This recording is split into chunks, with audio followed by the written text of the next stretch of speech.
So how are you making sure that that your vision for Cary Street Partners is being carried through to your advisors? And then how is that ethos being carried from the advisors to who they're serving, their clients, their things like that? Kind of that three-tier system, if that makes sense.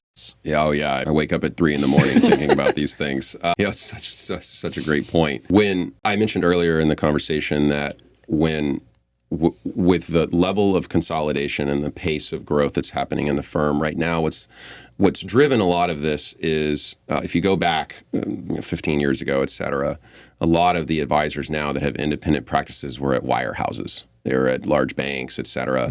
And what inevitably happened was there was what I'll call cross-product selling or cross-pollination. So there was what the industry would refer to as a lack of independence. Meaning, you're at a firm, but you have to sell mortgage product there, or there's quotas that go beyond the mandate of serving the client and staying universally focused on serving the client, allowing them to meet their financial objectives. With the shift to independence, it hits right at what you're talking about, Taylor, which is how do you build an environment where people can come to our firm and not feel like, in fact, I would say not feel like they lose that independence, but I would say they gain independence. Right. But that creates complexity because now you have teams that are coming here managing clients in very different ways. Right. They have their own little microculture and things like that. Yep. And what has to happen is there has to be a strong enough company culture that which is honesty and collaboration and all of the things that you want in an organization,